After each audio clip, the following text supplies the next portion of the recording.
Hey guys, it's Russ from RussHowPTI.com. In today's video, very important one that I've been looking forward to so much because it plays such a big part in my life. How to maintain your motivation with regards to fitness. We tend to find that the vast majority of people who quit on themselves, they usually do it within the first 3 months. We like to call it the 3-month cycle.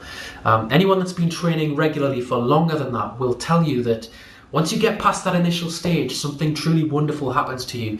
It gets to the point where the gym almost becomes part of your life, part of your daily routine.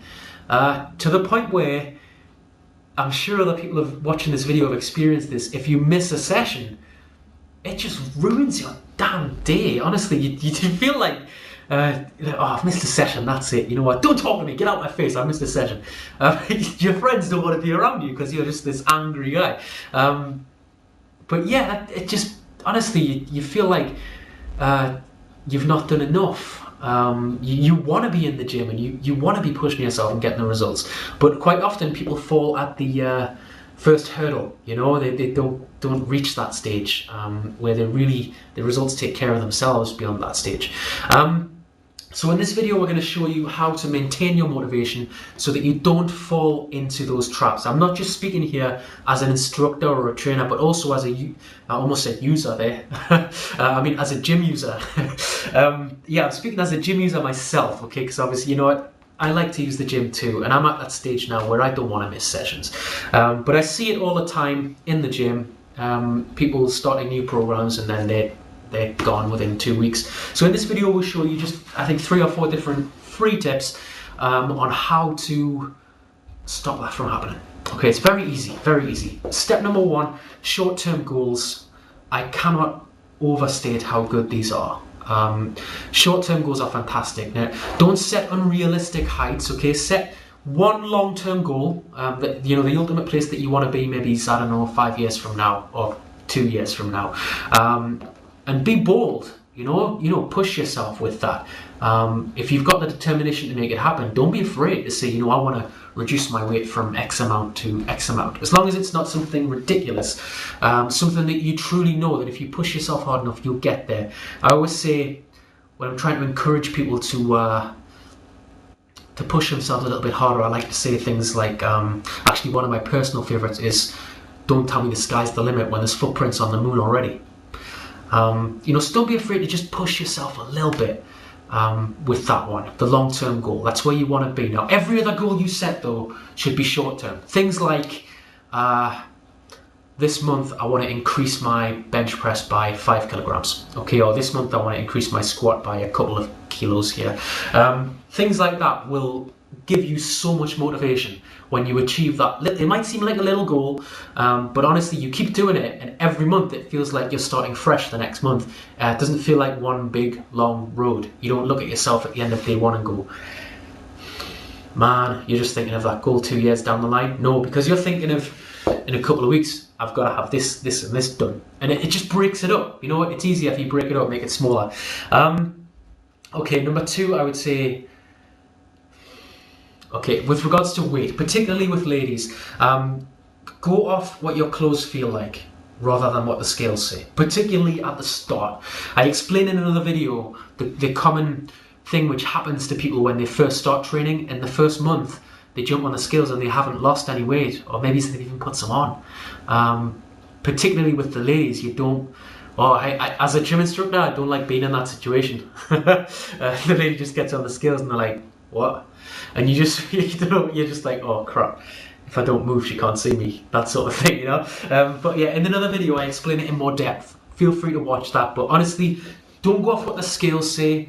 Go off what your clothes feel like and your appearance, okay? There's facts behind why that happens, as you can find out in the other vids. Always go off what you look like, what your friends telling you that they can see a difference, and more importantly, what your clothes feel like on you. That's the key way to do it. Number 3, comparing yourself. Oh my God, actually, yeah, comparing yourself, particularly guys, all right? As men, we suffer from the condition of having big egos.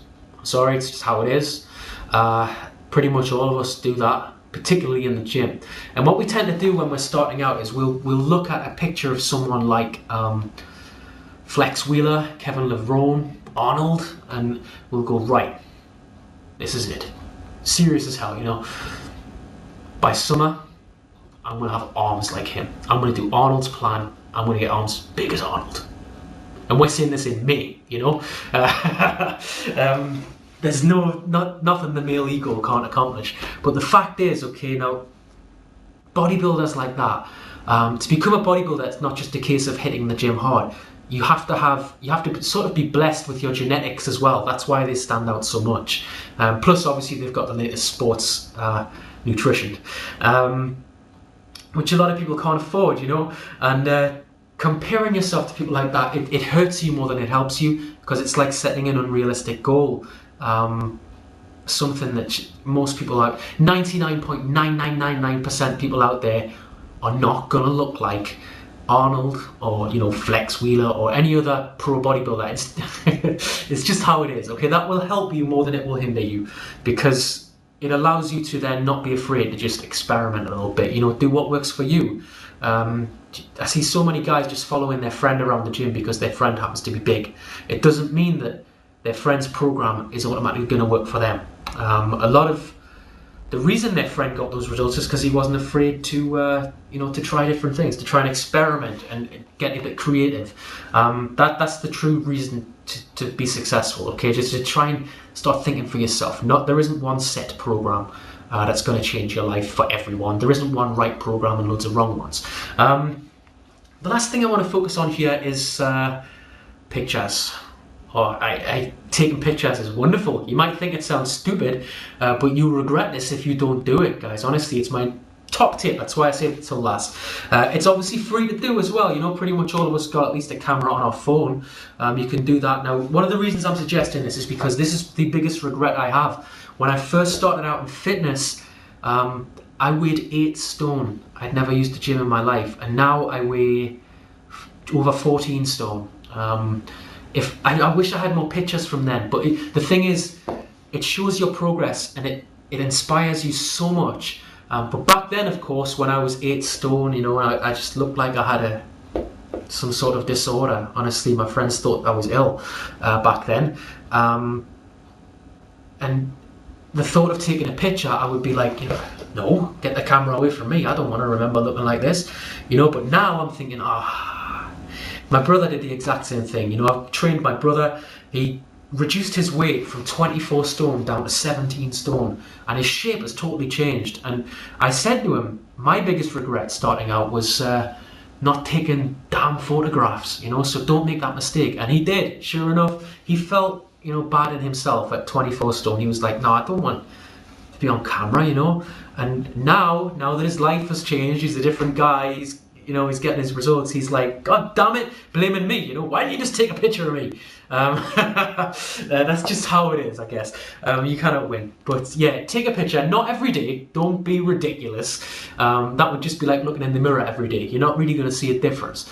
You're just going to see the same old guy in the mirror. So take a picture once every 3 months, okay? Got to be long term here. Once every 3 months, and you'll gradually begin to see just this massive change occurring. Then combine all the pictures, just look at them one after another, and you'll be able to see. That's the best thing you can do, absolute best thing you can do. Hopefully this video will help you to break that barrier, because once you get past that killer 3-month cycle, those first 3 months are a bitch, honestly. Once you get past that, it just becomes part of who you are. And you get this way of thinking that you don't want to miss sessions because you feel like you owe the gym something. You owe it to yourself to get in there, and you push yourself harder. And it just, the results, like I said before, they take care of themselves beyond that point. A lot of people who've been going to the gym long term, people think it's weird, you know, how much they love it. It's because once you get past that initial stage, you change. You really do. Anyway, thank you very much for watching this video. Tons of free content on the website, russhowe.pti.com. I can't even remember. You see, I have fun doing these videos.